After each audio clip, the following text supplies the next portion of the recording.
Aujourd'hui, à Comment c'est fait? L'acier.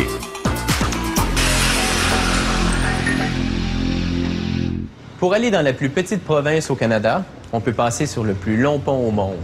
Une merveille d'ingénierie qui relie l'île du Prince-Édouard au continent depuis 1997.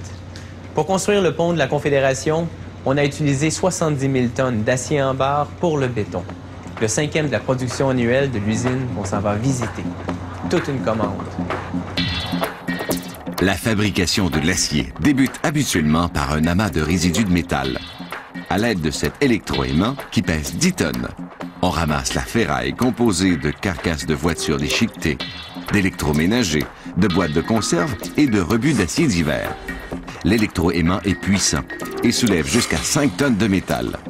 Environ 83% de cette ferraille sera transformée en barres d'acier.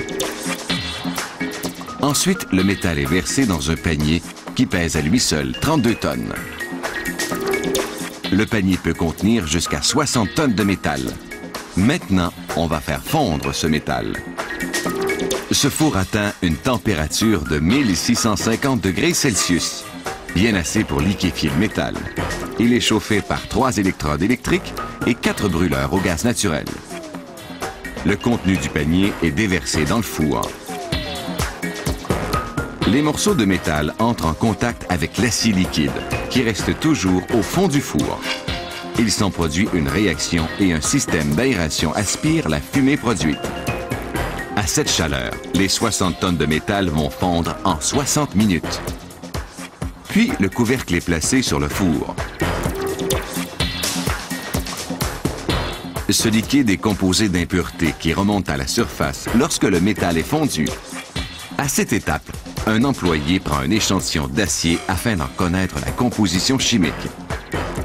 Maintenant, on emploie une lance à oxygène supersonique.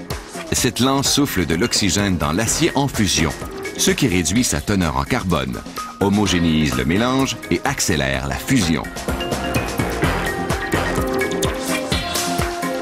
On installe la poche sous le four. L'acier pourra être transféré du four à la poche. L'acier est en fusion et coulera facilement dans la poche.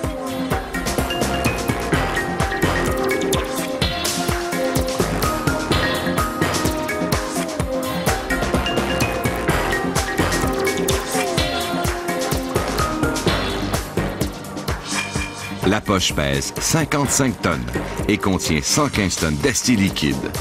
Un pont roulant pouvant soulever un poids de 180 tonnes, transporte la poche remplie d'acier liquide. Dans le four-poche, on ajoute des additifs afin d'obtenir la nuance d'acier correcte. Ici, on soulève les électrodes du four-poche.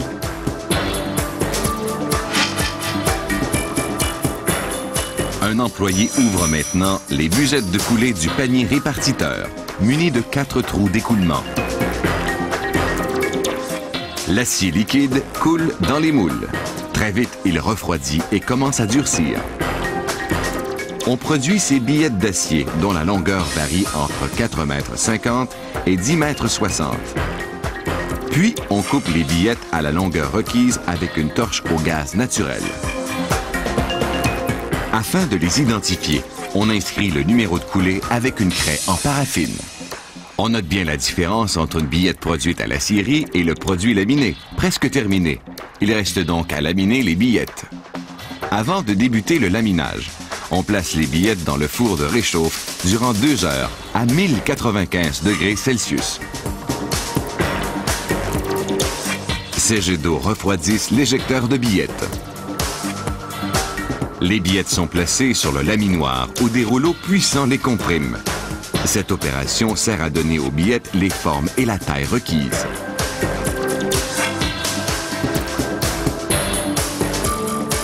Les rouleaux refroidis à l'eau écrasent les billettes. Certaines billettes passeront d'une épaisseur de 12 cm à 14 mm d'épaisseur, tandis que d'autres, de 15 cm, seront réduites à 19 mm. En fin de production, les barres circulent à une vitesse pouvant atteindre les 35 km/h. Une fois leur dimension acquise, les barres doivent refroidir. Ce lit refroidisseur permet aux barres d'acier de refroidir uniformément.